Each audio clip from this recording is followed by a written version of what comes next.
বিয়ে বাড়িতে যখন আমি যাই তখন প্রায় বেলা ৩টার মতো বেজে যায়। তো গিয়ে প্রথমে খাবার দাবার শেষ করেছি। তো এখন দেখতেছি পাতিলে কি কি আছে। তো এটা গরুর মাংস, এখনও অনেকখানি রয়ে গেছে। আর অনেকখানি থাকার কারণ হচ্ছে কনেপক্ষ এখনও আসে নাই, কনেপক্ষের জন্য খাবারটা রেডি।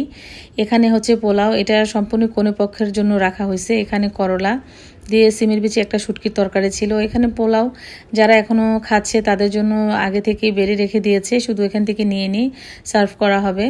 তো এই হচ্ছে বিয়েবাড়ির অবস্থা। আর এখানে কিছু জিনিস প্লেটে সাজিয়ে রাখা হয়েছে যেন সবাইকে এখান থেকে নিয়ে তাড়াতাড়ি করে সার্ভ করা যায়।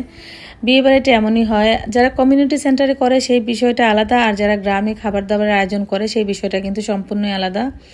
তো এখন আমি এই যে সব কিছু একটু ক্যামেরাবন্দি করতেছিলাম। আর এখানে হচ্ছে আমাদের যে টাকা দেওয়ার যে বিষয়টা, গিফট প্রেজেন্টেশন যাই বলি না কেন আমরা এখানে দিচ্ছি, আর সবাই পান খাচ্ছে। তো আমিও একটু পান খাবো এখান থেকে। আমরা এখানে টাকাই দিয়েছি। আমাদের গ্রামের বেশিরভাগ সময় কিন্তু টাকাই দেওয়া হয়, কারণ দেখা যায় টাকাটা দিলে কাজে লাগে, গিফট দিলে হয়তো সেটা ঘরেই পড়ে থাকবে। তো সেই জন্য আমরা এখানে টাকাই দিয়েছি। তো এই যে এখন এখানে লেখা হবে আমার নামে যে টাকাটা দেওয়া হয়েছে। তো এখান থেকে এরপর আমি একটু পান মুখে দিলাম। পানটা আসলে সেদিনকার খেয়েছি যে অনেক মজা লেগেছে, কারণ পানটা আমি সচরাচর যে পান খেলে হয় তিতা লাগে, আর না হয় যে কি বলবো যে কষকষ একটা ভাব লাগে। কিন্তু সেদিন পানটা খাওয়ার পরে সত্যি অনেক ভালো লেগেছে। আর পানটা আমি নিজের হাতে বানিয়ে খেয়েছি। বেশিরভাগ যদি আমি মাঝে সাঝে পান খাই, আমার হাজব্যান্ডই বানিয়ে দেয়। তো ও চলে গেছে, তো ভাবলাম যে আমি নিজেই বানিয়ে খাই।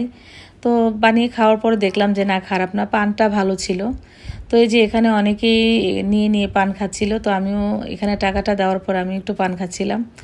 তো যাই হোক, বিয়ে বাড়িতে খুবই আনন্দ করেছি, মজা করেছি। আর খুবই মানে 3টা দিন মানে খুবই ভালো কেটেছে। বিয়ে মানেই আনন্দ। আর এখানে ঘরে ঢোকার আগে দেখলাম যে এই যে কাবাবগুলো, ফিশ ফ্রাই, এগুলো কনে পক্ষের জন্য রাখা হয়েছে। তো এরপর এই যে আমার নাতনি ছিল, এটা